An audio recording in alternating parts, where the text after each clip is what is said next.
And lastly, on our panel, but not least, we have Miss Grace Munsayac, who's based in Singapore and the global CHRO of Coffee Bean and Tea Leaf, where I like to go for coffee. Grace has over 20 years of experience leading people, customer capability, and culture agenda. She's worked in different industries such as HR consulting, insurance, semiconductor industry, FMCG, and the FMB. She's known for her authentic and heart-led leadership and is passionate on giving opportunity and creating a safe environment where everyone can bring their whole self and their best. And that's really what we want here in this panel discussion, where everybody has a safe environment to share and to share their opinions. And for those of you who are tuning in to this panel discussion, you can drop your questions into the chat. We'll get to the questions at the end of the session. We have 15 minutes that's dedicated at the end for Q&A. So if anytime anyone within the panel share something and you feel that you want to engage them further, we can do that at the end of the session, right? So just drop your questions in. We'll get to that at the end. Let's just kick off the panel discussion and give the panelists a lot more time to share their opinions on the topic that we were talking about today, which is women in leadership. And for that, I'm going to defer to Flora to kick us off with the first question to the panel. Thank you, Tim. Well, we have such a wonderful panel today. We have somebody who's a tech expert, somebody who's a doctor, medical doctor. We have people from the hospitality industry, the finance industry, and as well as the F&B, Grace too as well. It's so wonderful to hear the different perspectives in the different industries with regards to women in leadership, and also for different countries too as well. Such a great panel. So I'd really like to kick off this panel by asking a very pertinent question about, women in leadership. So I'd like to ask, what is your definition of leadership actually? So I want to ask our two gentlemen in our panel today, and maybe we can start off with Deb, because we've heard a lot from Saurav just now. So let's start off with Deb today. And we'd like to hear, Deb is the AVP culture. He's in charge of culture, and the people in culture are in charge of making sure inclusion is in, women is in. So Deb, share with us your definition about leadership. Hello everyone. Belated Women's Day first of all, and very good afternoon to all the men also. I'm really glad to hear all the discussions which was happening a while ago, and it is really very interesting, and glad to meet you, all of you. Thank you so much, guys. And yes, I'll not take much of time because Saurav has already spoken a lot about the leadership from the afternoon. And the leadership for me is the number of people who actually follows you, and it's all about including everybody in the room. That's what leadership is all about. And in our company, the brand atmosphere, we have got 8 resorts and right now, and the ninth one is just happening, and that's why I was in a transition meeting. uh, in all our 8 resorts, 6 of our general managers are ladies. So that itself speaks a volume about our company and our thought processes. And the reason why we are looking for more lady or female leaders is just amazing how they take the entire team together. So leadership for me is very simple. You have 200 people on the room, 200 people in the room are on board with you. Whatever your thought processes are, wherever you are taking the directions, but all those 200 people are on board. That means there is a huge lot of inclusions you have already done. That means not a single person is in a different track. That's for me is leadership.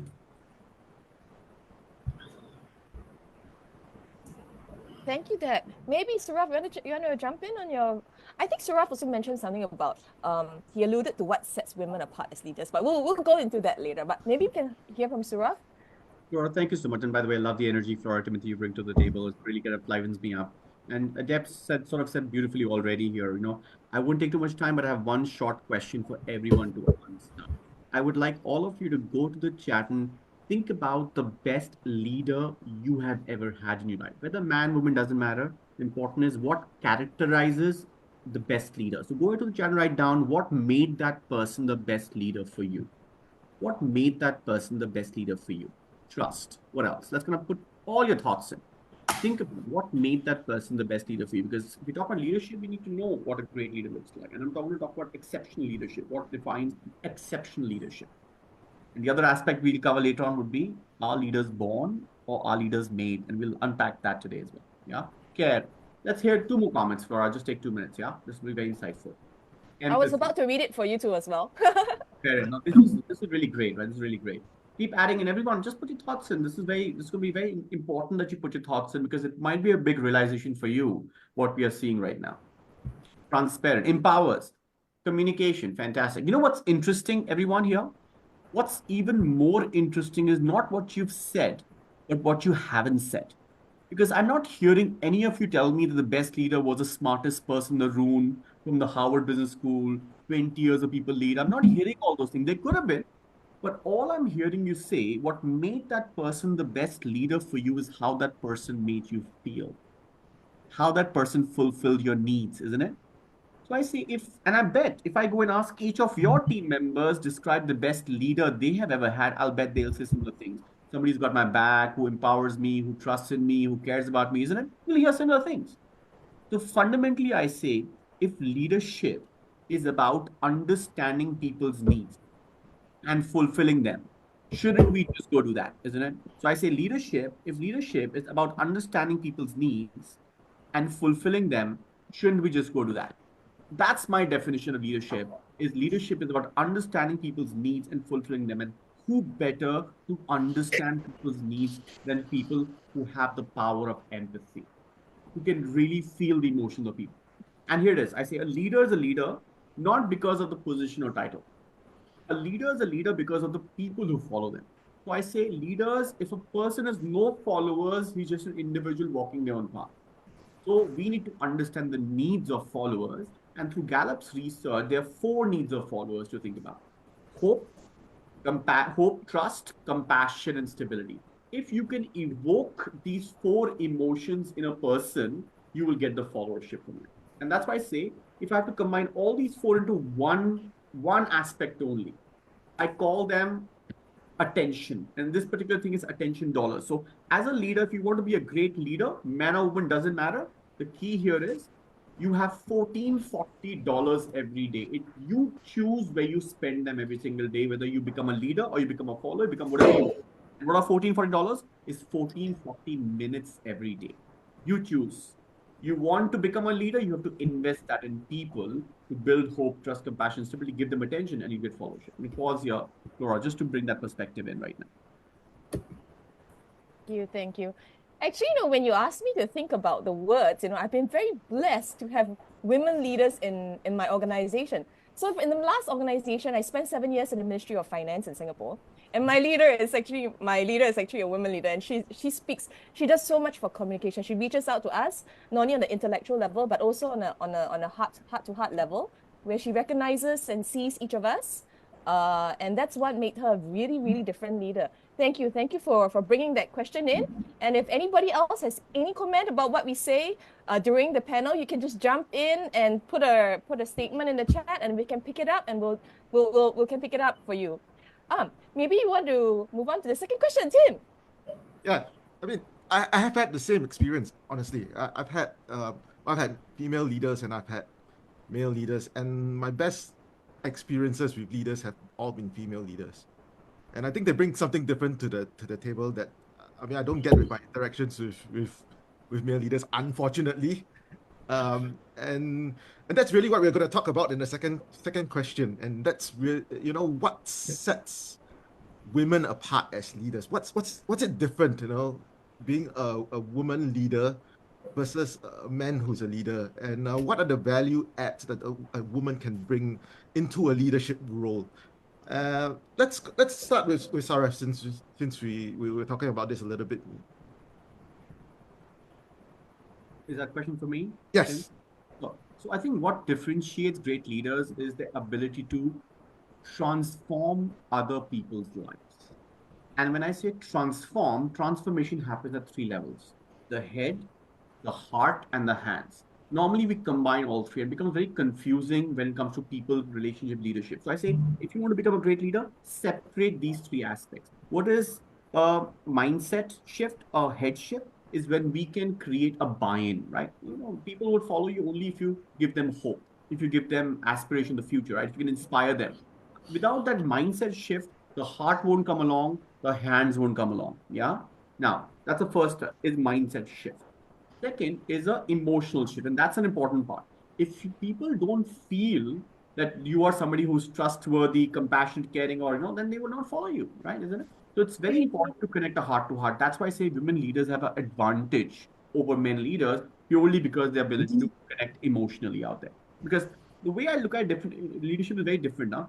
People think, oh, you're in a position of power. No, when you're 70 years old, no, and you're at a cold storage or a hypermarket, you're carrying those white bags, old and frail, and a person who you had managed sees you from a distance and they don't even come to help you, you were a terrible leader. Let's be honest about this. Real leadership is not position or title. Real leadership is what Nelson Mandela, Mahatma Gandhi, Martin Luther King gave. You didn't have to pay them money to follow them. They gave them a purpose, isn't it? So we have to start thinking differently. Is the emotional shift requires genuine care and compassion to benefit that person's growth.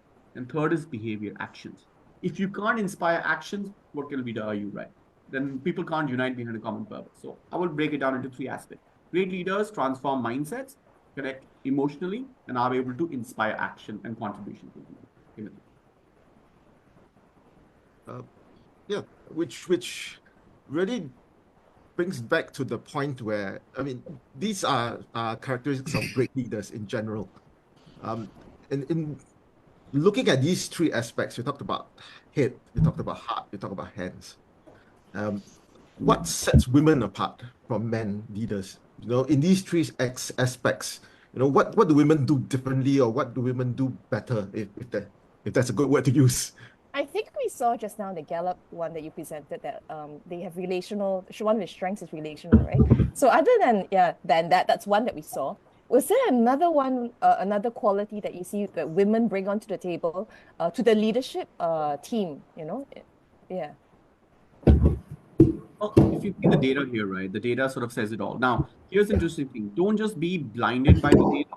Put that into perspective, because what I tend to see, and I've done a lot of coaching for leadership teams in the region, I do see a lot of women who may not have empathy rise to the top of the food chain, interestingly, yeah? And that just tells me that you're putting somebody with a different gender with the same mindset, right? And that's not what we're looking for. We want inclusion of different thoughts, feelings, and behaviors. And the problem is actually the club. It's true, there's a club on the top of the food chain. So what happens is when you're not somebody who is from that mindset, you get shuffled up. And I've seen that time and time again. I've spoken to and I've coached women leaders also who had empathy high, and they were automatically shunned out of that environment because people saw them as being different, and that did not get accepted really well. We tend to surround ourselves with people who think like us, feel like us, behave like us, even from a different gender, and that doesn't work quite well. So my sense is what stands women apart is the ability to build a human connection, empathy, and we should embrace that. We should not be sorry for it.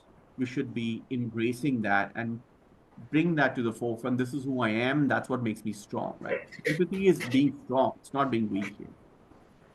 Yeah, Flora. Thank you. Thanks for that sharing. Good. Actually, we wanted to hear from Deb, especially so because he has 6 female leaders on his team.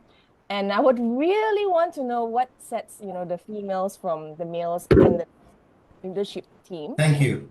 Whether how decisions speak better too as well, and how collectively as a leadership team. Yeah. Tell us more about that.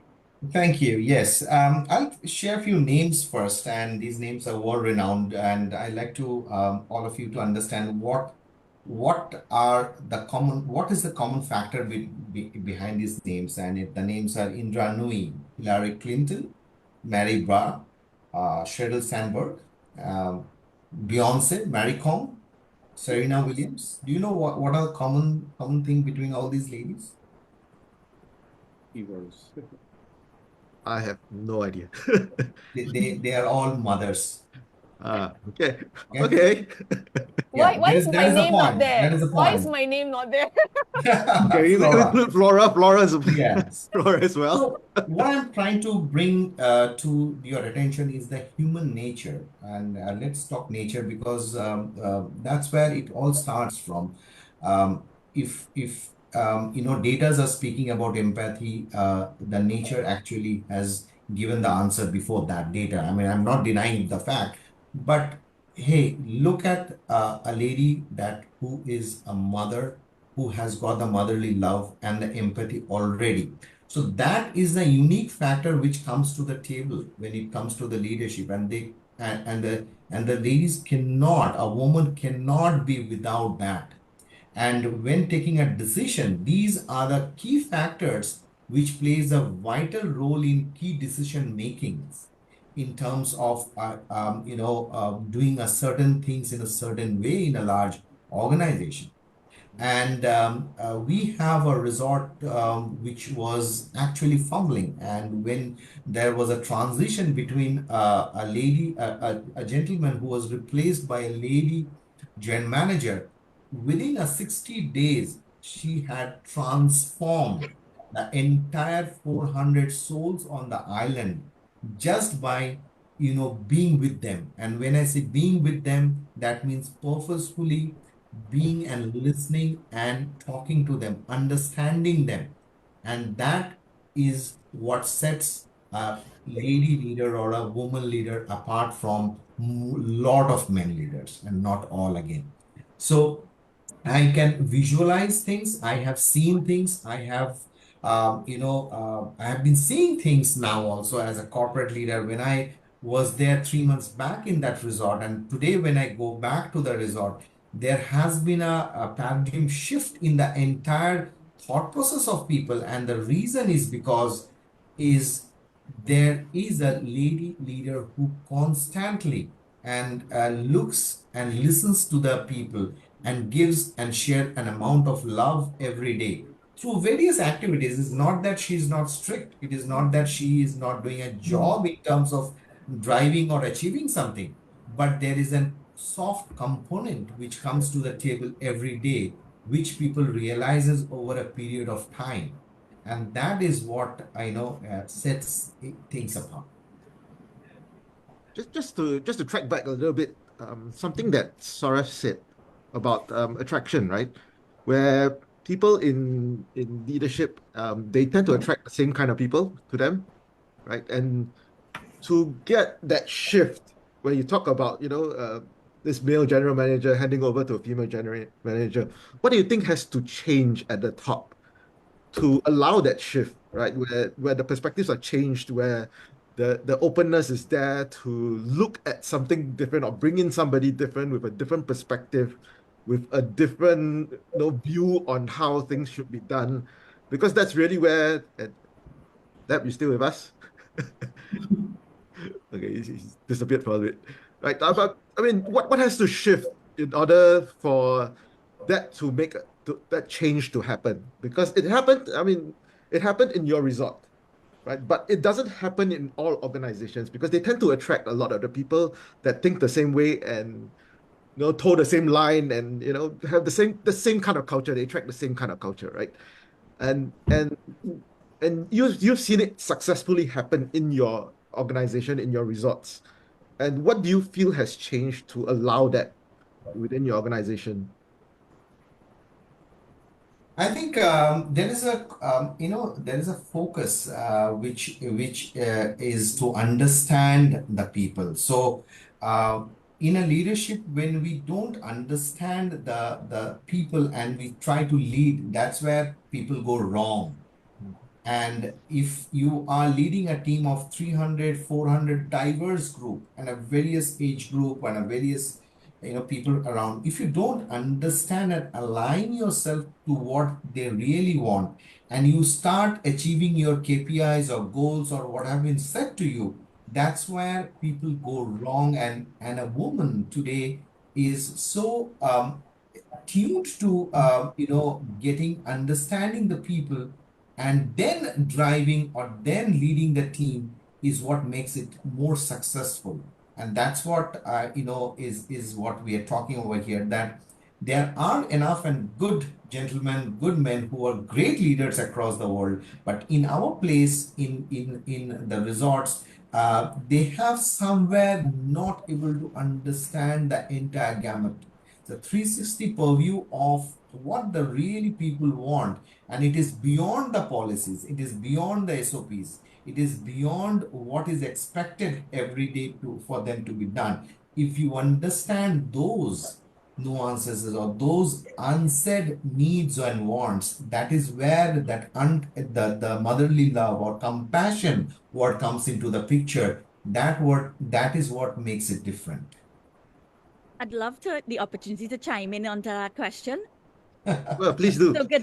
So good afternoon, everyone. Good morning to those who are from the Caribbean tuning in.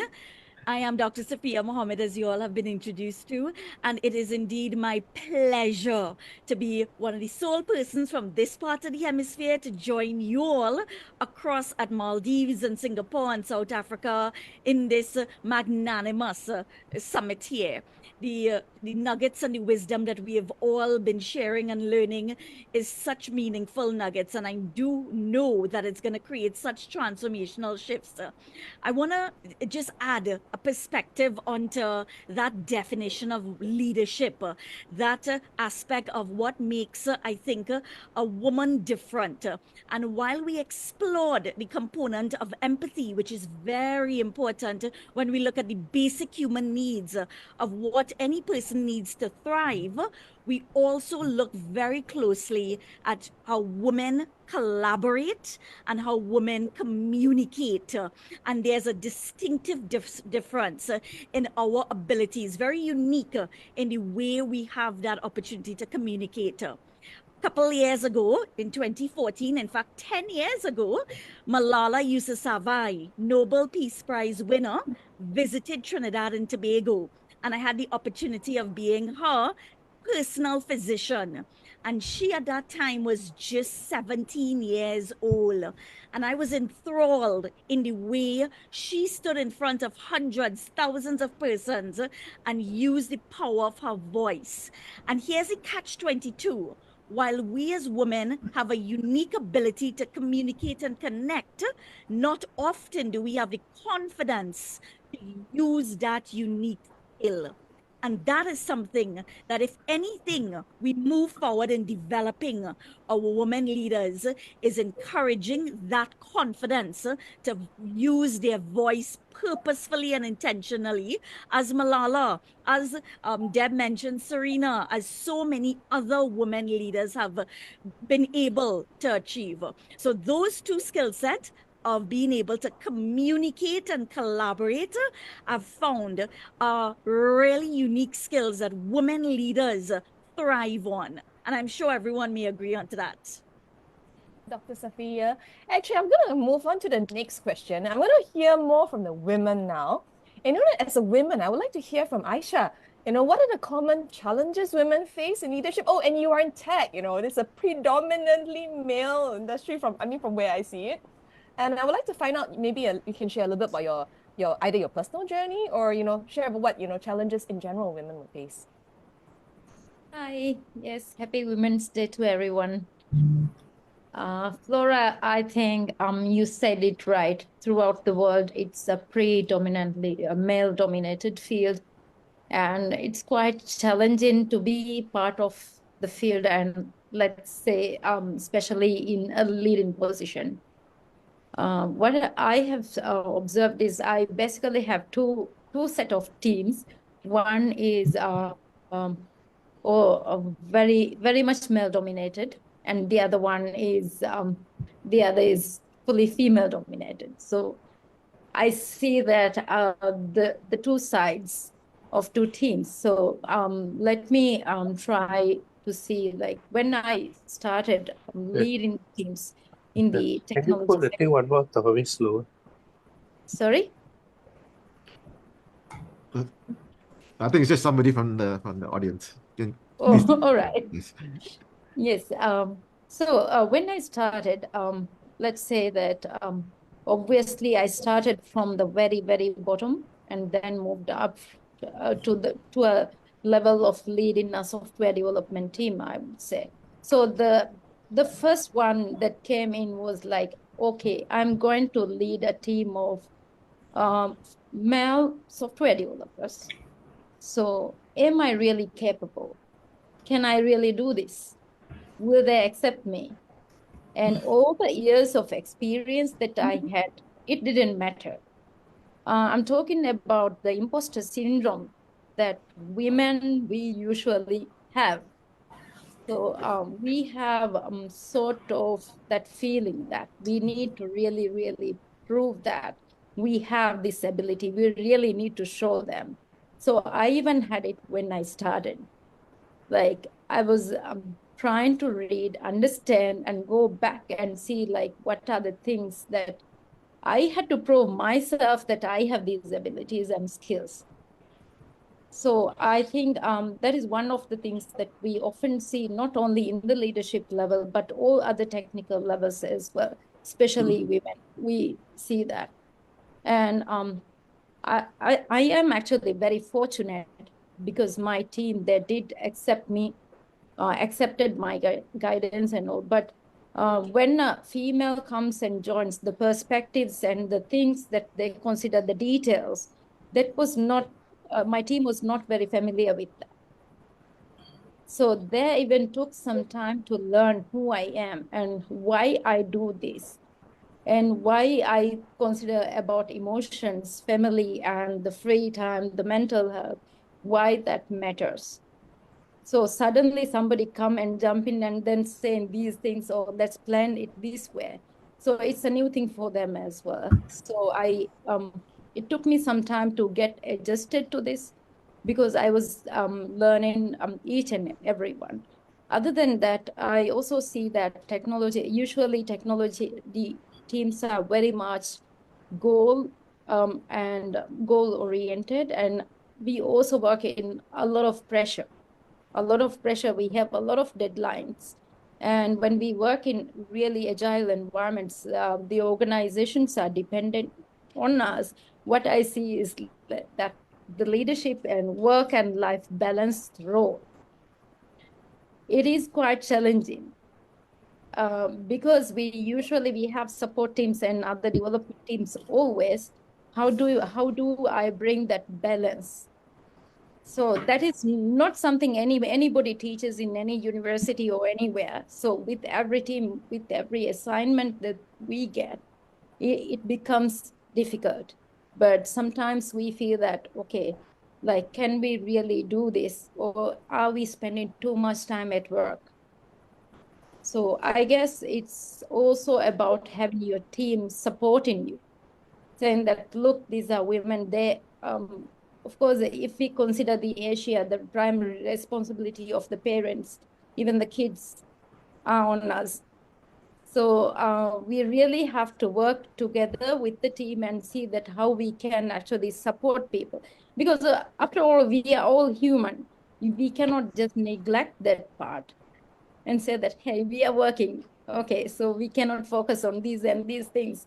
But when we are spending a lot of hours at work, so that means here in the Maldives, we work for 8 hours. So that's a lot of time. So if you consider your whole life, if you are not happy or you are not with the team that is supporting you, I think as women leaders, we will definitely fail. So we need that support from the team as well. Another thing that I also see here, especially in the technology sector and being a woman, considering less female leaders, especially here in the Maldives, very difficult for me to get that mentorship and support. That is one thing that I see as challenging right now, but we have few female leaders in the sector now. So we are actually connecting, talking, and seeing how that we can move forward. So those are some of the things that I've seen and experienced. Yeah. Okay, so I'm gonna stop right there. Since I think you mentioned a little bit about, you actually gave a little bit of advice and you shared with us your challenges. You know, when you were sharing us your stories, I think the women in this room are like nodding, nodding, nodding, and I'm like nodding, nodding, nodding, because those are really real issues. You know, we have to work and then we have to take care of the kids, and then we have parents too as well. It's really a huge challenge for all the women, all my girlfriends too as well. It's like maybe you could just share with us a little bit more since you're on that topic. What advice would you give, to a woman before we go to Grace and Safeeya and hear about their stories as well and their advice for our women?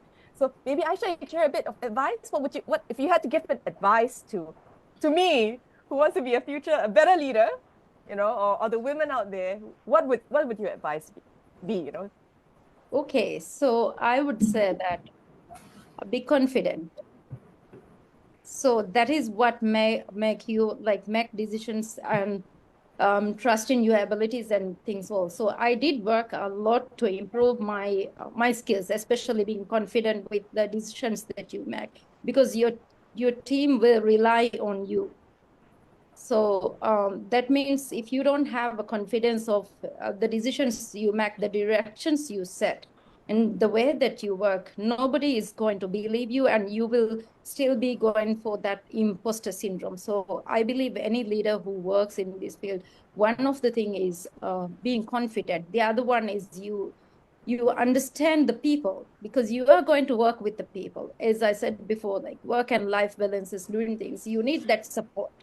So connecting with the people and being confident. Yeah. Thank you very much. Actually, I think I've jumped into Tim's question. Sorry, Tim. But It's all right, you're right. We just move from there. It's okay. This women got me really, really excited, because Got you excited about the topic? Close to my heart. The challenges I have.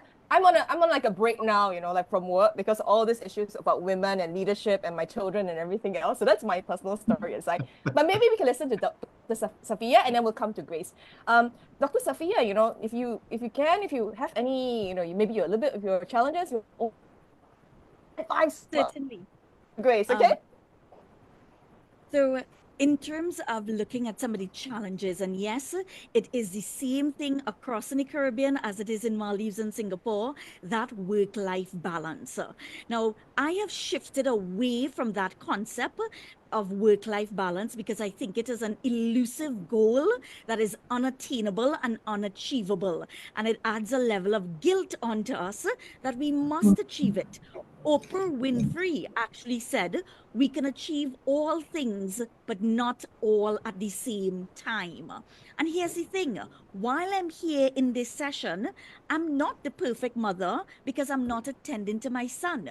When I'm seeing my patients, I am giving my patients the 100%. But when I'm with my son, I'm giving him that 100%. So we have to find means and ways of creating work-life blends.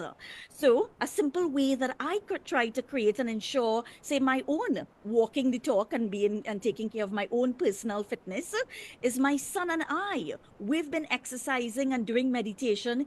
He's 12, but he's been doing meditation and mindfulness since he was age 3.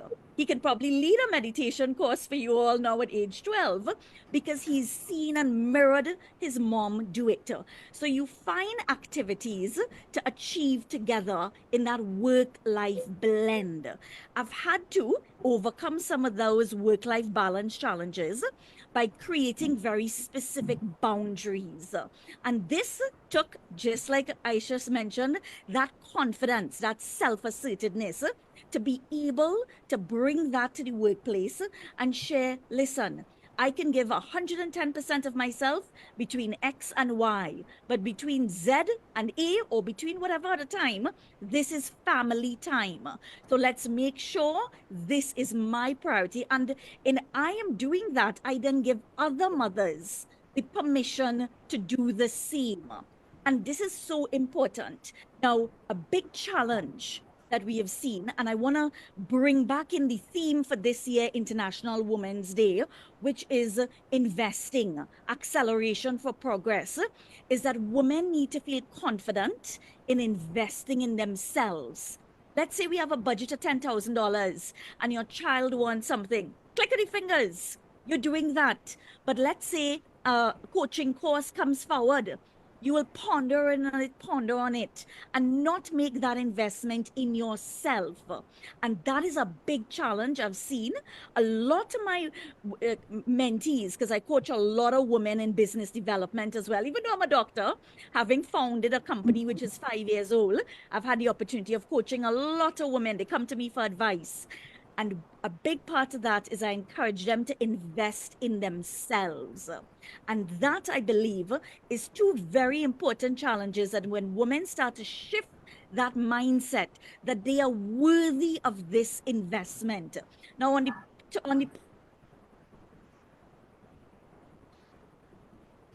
my Sorry, apologies. on mute. Yes. Yes, my apologies. On the point of investment, and I think you said that earlier on, something along the lines of some of the disparities. Recently in a report, and I can't remember if it's a Gallup report, Saurav, so forgive me, but I remember reading it early on in the beginning of January when all these marketing data reports comes out. And they talked about venture capital funding for the women companies or women startups. And it said something like the percentage was 2.2%. However, the revenue generated from women-founded companies are really significant. And let me just bring those values in. So they said female-founded companies generate something like $730 billion globally. However, they may receive only about 100 billion total investment. So a 2.5% equity gap. So when we look at female companies, female-founded companies, and my company is a female-founded company, we see the lack of investment. And in founding those companies and getting that momentum to start and progress and thrive, the investment capital out there is not available. Now, my company is 5 years old, and one of the big missions that I established is the minute I can, I will continue to put investments in other female companies. And thus far, 5 years after, I've put investments into 17 female companies. Now, it might not need to be a big amount. Sometimes a small amount can show that you believe in that person and you're willing to invest in them to thrive. So there are many mindsets we need to shift away from. Some of the major challenges, as I said, is that confidence, that self-assuredness, that work-life balance that we need to throw out the window. And of course, a big part of it is the investment capital. Thank you, Dr. Safeeya. Actually, out of the 3 women we have here, I think 2 of them are like, they're really women leaders. They're in the, I think they have to rush off soon somewhere. So that's why, I immediately jumped in and asked them, for their rich, experience and advice for other women too as well. So now I'm gonna, so if you see them going off screen, don't be surprised. They have to be at practice and they have to be at meetings. Somebody needs them out there and it's not their family's work now, okay? So I'm gonna jump to Grace now. Grace, maybe you can share with us, your journey and then Yeah, it's actually very interesting. I was listening to Aisha, and seems like Aisha and I had conversation before this call. I guess it's quite common, right? More than 70% of women experience imposter syndrome in their career. So I want to, deep dive into that. So typically, in corporate, men would be proactive to ask for promotion, ask for new assignment, or volunteer for new opportunities, even they don't meet 100% of the requirements. They're just bold, they're just confident that they can do it, and they're comfortable actually taking risks. However, for us women, in most cases, we usually ask for promotion or new assignment. We think that if we are really good and appreciated by our bosses, then they should intuitively think about promoting us. In addition, when opportunity comes, there's a lot of overthinking about it, saying that I don't tick all the boxes, therefore I don't think, I should pursue this opportunity. And even when we succeed, we always give credit to others and try to externalize it, right? Rather than celebrating our achievement. So I think we should be kinder to ourselves and acknowledge that we are good enough. But this is a big challenge. And just looking at the room when Aisha was nodding her head and shared her story, we do this all the time, and we need to be better on this, and also build that confidence on others also that they're doing a great job, and remove that imposter syndrome. So maybe the second challenge, and can relate. I think Dr. Safeeya mentioned about this, and Aisha also mentioned. So similar, kind of struggles or challenges we're facing. We can see a lot of women entering workforce at entry level. So big population, it could be around like 80%. And what I observe is that women representation drops when we look at the career ladder at management and senior management level, which is really sad story, right? So balancing multiple roles as career woman, wife, mother, caregiver to others becomes very challenging. And sometimes we think that we have to do it all by ourselves and we don't ask for help or flexibility. I think we should stop feeling guilty for not being there and not doing everything for everyone. It's okay to ask for help and also receive help. We should build a stronger support system that allow us women to succeed. So that's my take on this question. I really like what Dr. Safeeya and you yourself, Grace, mentioned about having that support system. Having I mean, you don't have to do it alone. You need to have people around you to be able to support and to build that confidence. I like that term, work-life blend. It's a very good term. We talk about balance and trying to juggle things and make sure that everything you cover all bases, and sometimes it's very hard because you're pulled in many different directions. And what you said about when you're here, it's 100% focused. When I'm at work, when I need to do something, 100% focused on that.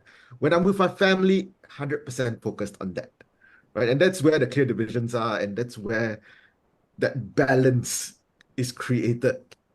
And I really like that term. I'm just gonna go pull in the guys on what their perspective is on what these ladies have shared, and how perhaps when we talk about a support system and creating an environment, the responsibility doesn't just lie with the women to support other women, right? We support them as a society, in general, we support them.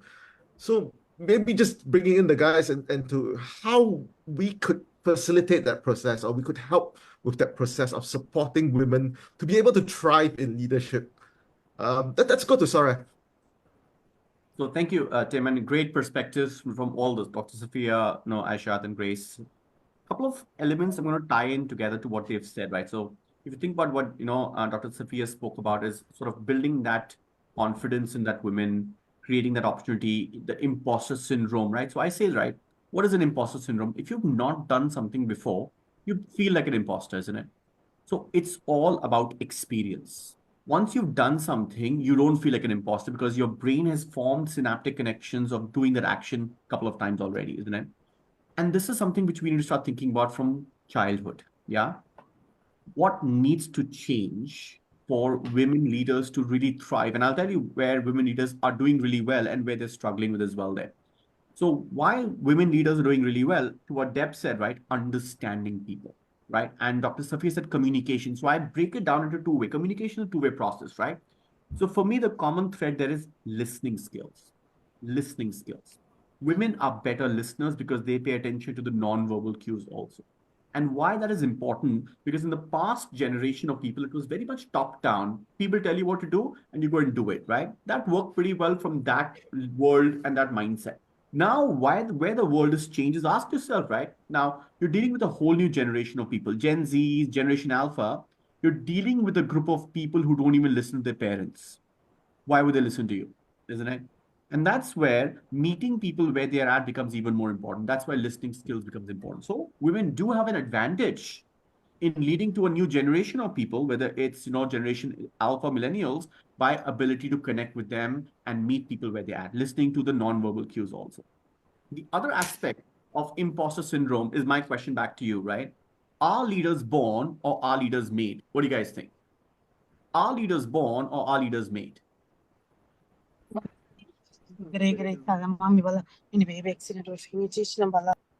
Are leaders born or are leaders made? What do you guys think? Quick question, yeah? It will be insightful. And here it is, right? Flora, quick question, huh? I've got all these... believe leaders are lead. I think made and then a little bit born. Yeah, so I'll tell you. If I go by Gallup, leaders are made. So I'll get you both. Both. Leaders are born and leaders are made. So some characteristics that leaders typically tend to have are these. There is the ability to charm people, influence people, the charisma, right?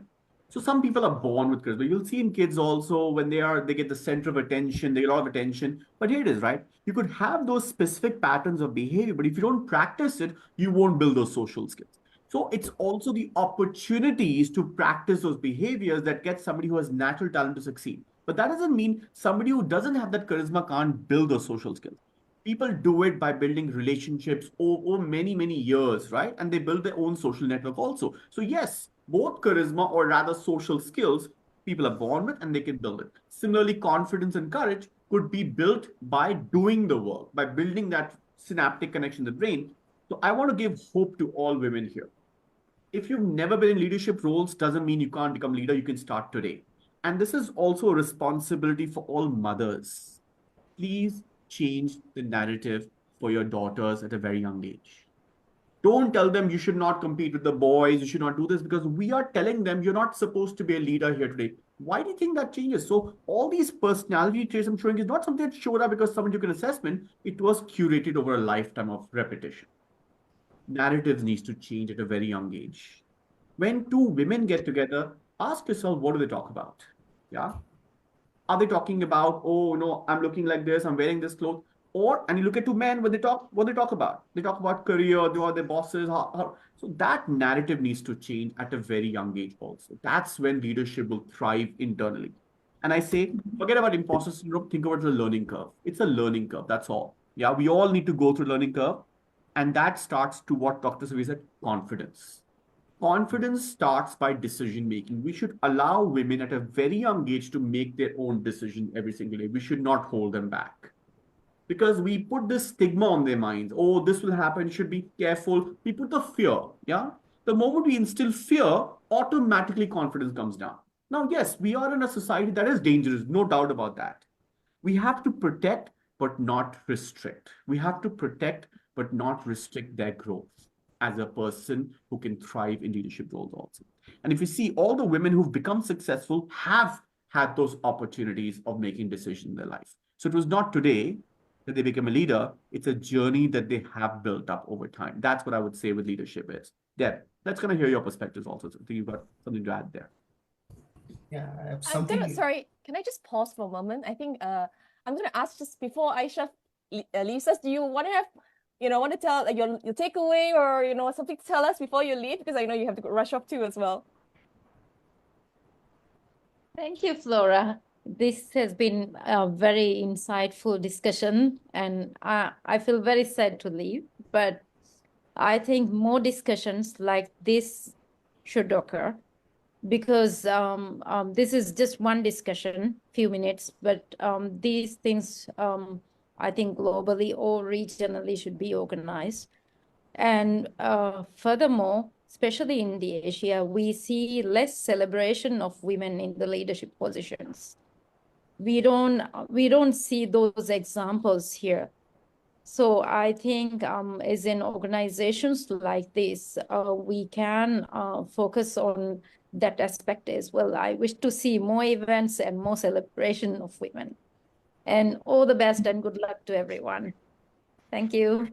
Thank you, Aisha. Thank you. It was great to see somebody in tech, leader in tech, female leader in tech with us today. So amazing. Thank you very much. Thank you very so much for your time. Yeah. So we're gonna jump back in. I'm sorry I cut you, Saurav, and then to Deb. Yeah, back to you. So sorry. Yeah, no, absolutely fine. I think to make it things very simple, and how we have to look into is that all of us need to respect our own values, and the values, when you start respecting, then you know who you are, and when you know who you are creating your self brand. And when you are creating your self brand, that means you are going out.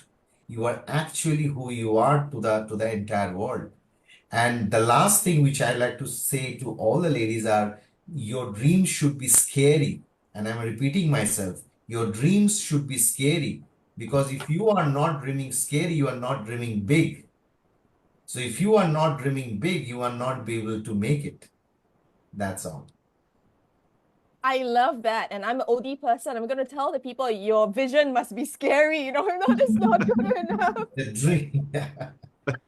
It should push you every day. It should push you every day to move forward. That's so important to Deb's point, right? Very important. Great. Thank you so much for your sharing. I think we have one question that somebody left in the chat, which I think is quite an interesting question that I want to throw to the panel first. I know Dr. Safeeya, you have to leave as well. So we'll go to you first. But the question is, when faced with discrimination in the workplace, how do you overcome this by boosting your self-esteem? As humans, we might be hesitant to connect with those who discriminate, especially when you're discriminated by a female, right? So from your perspective, Dr. Safeeya, before you have to make a move. Thank you so much. That's a very important question, and I'm glad the person placed that. Now, here's the thing. Anyone, and I think we need to understand that, anyone who inflicts trauma, hurt onto another individual has definitely had a history or a background of hurt before. And that's something that's been proven. And many times we need to take a step back and understand, is it coming from their perspective or is it truly directed to us? And 99.9% of the times, it is not directed to us, but it is their insecurity that they are either reflecting and expecting you to mirror a response. You now have to challenge that status quo of the discrimination and decide, how do you want to react? Do you need to return that, or do you react with empathy? Do you react with understanding and compassion and recognizing it is not directed to you? Now, yes, there's discrimination all across in many different ways. My young son, he's on the spectrum, and we still have challenges within the educational sector, not just in Trinidad, across the board, and what opportunities he have. But that also gives us the opportunity to create change. So when discrimination happens, I've found, take a step back, realize where did it come from, what is the root cause, and then decide what is your acts going forward. Now, yes, I do have a hard stop.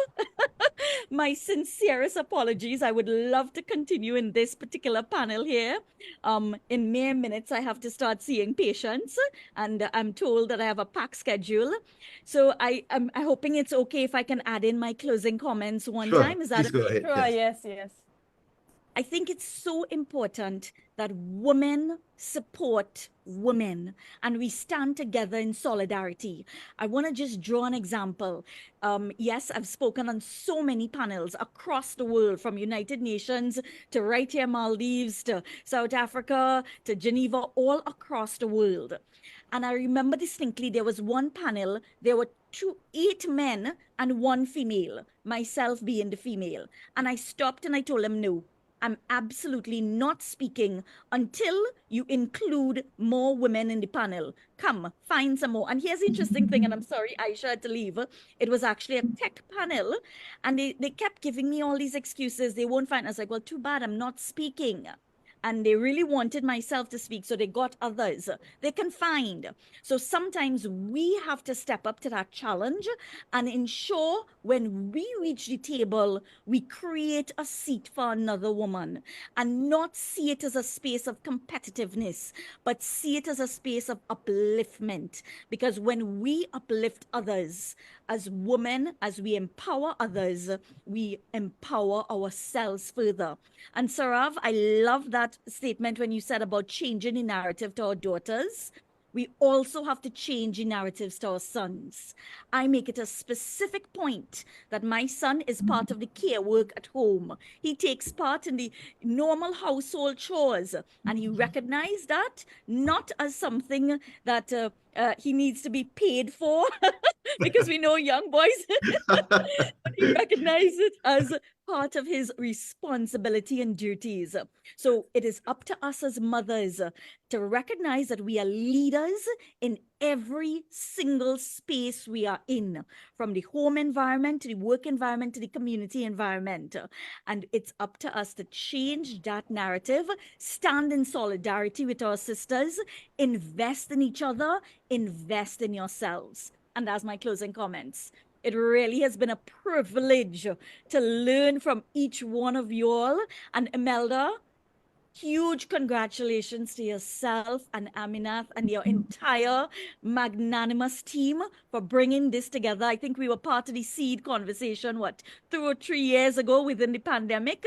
Huge congratulations. And we look forward to having the AWE in the Caribbean. Ladies and gentlemen, you're talking to the AWE president of the Caribbean right now. Thank you. Thank you, Dr. Fantastic. Safeeya. Great to have you on board. See you. Have a good practice. Bye, everyone. Thank you. Thank you.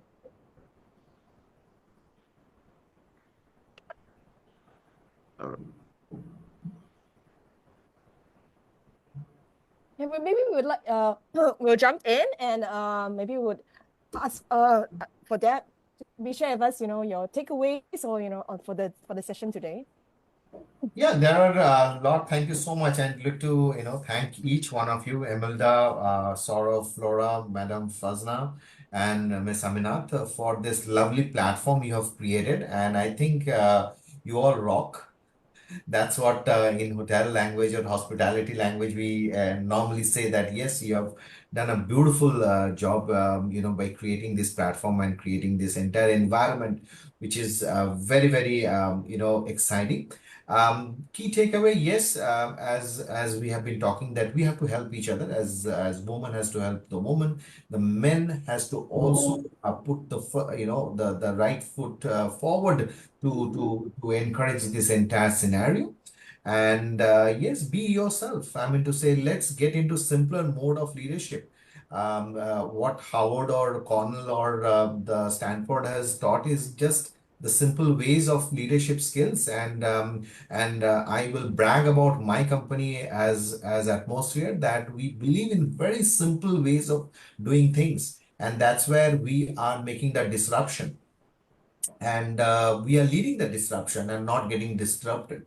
So that's another very key important thing, that let's get into simpler methods and ways of leading the entire world. The world wants simplicity. The world wants simplicity. So that's my takeaway, and that's my giveaway also. As I have promised Imelda that she said that do share with us, Dave, whatever you have got. I said yes. Our ethos is of the company is joy of giving, and definitely what I'll say is purely from what we are doing. We are a successful business model. We are expanding to India, Sri Lanka, Nepal, Bhutan with 25 new resorts. And we are going to Indonesia, Vietnam, Laos in the next 3 years' time, not now, but we are expanding to Africa and Middle East with another 3 to 4 resorts as of now. So it's a big expansion. And the bottom line of this expansion is that we believe in simplicity. We believe in ourselves. We believe in grit and gut. And that also applies to all the women in this in the entire forum today. So believe in yourself, in your grit and gut, and that is one of the leadership skills we all must chisel and shape, so that we use it on a daily basis, that whatever the gut feelings are there, go for it. Go, and as I again told you, that if your dreams are not scary enough, that means it is not big enough. So go for those dreams, those who which you want to achieve in future. So thank you very much, guys. Thank you so much, Deb. Thank you, Deb. I'm learning Thank so you. much today. I learned about making your visions and dreams scary, changing the narratives, Yeah, disrupting things, right? So we've been used to absolutely. things going a certain way, and it's obviously not got us where we want as a society. And it's about really disrupt with changing it. simplicity. Yeah, simplicity. That's the world needs. The world has gone too complicated. So let's make it simple world. It certainly has. I think we live in a very complicated. Take care, guys. Take care. Thank you so much, Deb. Let's move to Grace. Grace, maybe just frame it slightly differently. So how do you feel a woman can support another woman in the community or in the organization that you're in? And maybe after that we'll have your final thoughts on this whole discussion that we've had. Yeah, I think for all of us women, we should always uplift each other by encouraging all women in different environment, whether it's at workplace and being, intentional about it, whether at workplace, in our family, in our circle of friends, or even in the community. We should be the cheerleader for each other. We should be happy for each other and celebrate each other's success. We should also look for opportunity on how to help build confidence of other women. I like what Saurav mentioned about it. It's really in my notes as well of like we should change the narrative and be intentional on building confidence of young girls in exploring opportunities, making choices for themselves and uplift them even when they make mistakes. So I think this is really important. And I like what Dr. Safeeya also mentioned about change the narrative even for the young boys. I think I'm really grateful to my mother-in-law. My husband has been, I think trained really well and raised well by my mother-in-law. And I feel like I'm more supported because my husband was raised in a different environment and expectations were different for me. So I'm all for that. So I would say, for all women to be confident, courageous to speak up, pursue your dream, and make a difference and lead. It's really the choices that we make as parents, as leaders, and that brings about what happens in the next generation. And we need to be cognizant of what happens and how we decide to bring up our children and how we decide to portray ourselves as leaders. And that's really important. Thank you so much, Grace, for sharing that with us. And last but not least, Saurav, can we have your thoughts on the session and just to close us off? Thank you, Tim. Just want to check with everyone. Is it okay if I have a difficult conversation? Because we talk about simplicity and disruptive mindset. Can I disrupt your mind if I have your permission? Yes. And here's why I say that, right? Because I believe the human mind is like an oyster. You put a grain of sand in an oyster, what happens? If you put a grain of sand in an oyster, what happens? Get a pearl. Before a pearl comes out, there's a lot of agitation that happens. And because of that agitation, that oyster releases a serum that over time becomes a pearl. The human mind is like that. You go through status quo, nothing changes. Put a provocative thought, and that starts to shift the way we look at life, isn't it? So do I have your permission? Challenge your mind. I hope it is an insight, yes? So I believe human beings are like, tell me what you see on the screens, yeah? I believe human beings are like, women are like, what do you see here? Star, right? We are good in certain areas. I call them our areas of natural talents and strengths. And we also have things that we don't do as well, non-talents and weaknesses, isn't it? We all have them, yes? Everyone, yes? Unmute yourself. We'd love to hear your thoughts, yeah? Now, tell me, how many of you have got kids? Raise your hand up if you have kids.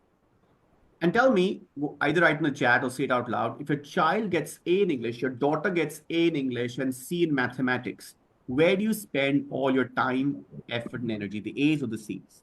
What would you all say? C, isn't it?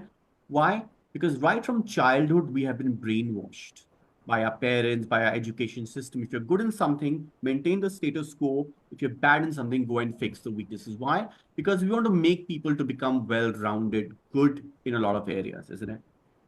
But I say, just imagine. Just imagine what could happen if you focus on the A's, things people do well, things that they have the opportunity to succeed in, things that they get energy from. And I'm not saying ignore the C's. If you ignore the C's, you'll fail. You can't afford to fail. But do them enough so they don't get in the way of your success. If you focus on the A's while managing your C's, it gives you the opportunity to become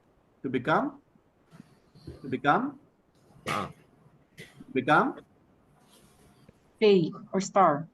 Superstars, rock stars, bigger stars. I say, think about the world's most successful people. That's exactly what they did. They identified what they were good at a very young age, and they invested 10,000 hours of effort in growing in those areas. And when I say 10,000 hours, that is just subconscious effort. When you put conscious effort and attention to anything, it grows, isn't it? Think about Celine Dion, the singer. What if a coach said, oh, you're going to the vocals, let's forget about that. Let's back to the drums, the saxophone, no, ballet will make you a well-rounded musician. Could she become a great diva, isn't it? That's what we need to start thinking about. Are we pointing out faults in our daughters, in our sons all the time? Are we trying to build on their weaknesses and not giving them the opportunity to succeed in what they do really well? Here's what I would also leave you with is to provide a support system. Doesn't mean that we provide them just financial support. People are good in the A's and not good in the C's, but we tend to try to focus on the C's. How we should do is we should surround themselves with people who are good in things they are not good at. You know, Serena Williams, Venus Williams, you take enough examples, Steve Jobs, Steve Wozniak, take enough examples in the world. What makes great leaders leaders is a support system they have where they don't have to become somebody else.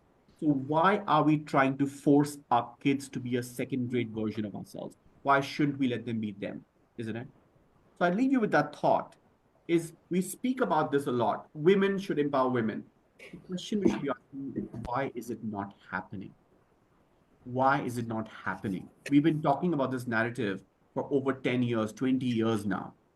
But that to change, we need to fundamentally shift the way we are approaching this. We should stop looking at problems and faults in other women, other people around us, and start focusing on their strengths. So whatever you pay attention to will grow. You pay attention to the goodness in a person will grow. You pay attention in the worst of a person, that'll grow too, isn't it? So let's pay attention to the goodness in all the women around us to help them succeed, isn't it? Because that will boost confidence. That will reduce imposter syndrome. On that note, thank you for your time. Like I said, this is the conversation that starts a new thought process. And I hope you're able to embrace this and take this back and start to shift the way you look at your children and your colleagues as well. And that. So thank you. Back to you, Tim and Flora. Thank you so much, Saurav. And thank you, Grace. I know Grace and Saurav, the two of you are left, and we've lost 3 of our panelists. I mean, a big thanks to the other 3, that Dr. Safeeya and Aisha, for their time as well. And thank you so much for being with us and sharing your perspectives and your insights on women in leadership, and just generally being around to have a conversation with us on this very important topic. You know what, Tim? I really hope that, you know, the people who didn't get to join us today can listen in and we could spread the message about this video, because I thought there was so many important messages out there, not only for women, because there was like such a rich experience sharing from all our female panelists today about their experience and, you know, how, you know, and I think that gives confidence to the other women to say, if they've done it, I can do it, you know. And also, you know, from the gentlemen, Saurav and Deb, with their experience in working with women, as well as also trends and, you know, theories, which Saurav gladly brought onto our session too as well to share with us. So I think all those was wonderful sharing. And I hope that, you know, a lot of more people out there can actually listen to our recording after this and, you know, pick up all those nuggets to bring women into leadership. So we're going to hand this over. Thank you, everybody. We're going to hand this over to our MC. Thank you, Tim, as a co-host. Thank you very much. Thank you, Grace. Everyone. Thank you, Sarah. Thanks, everyone. Rahuma, over to you.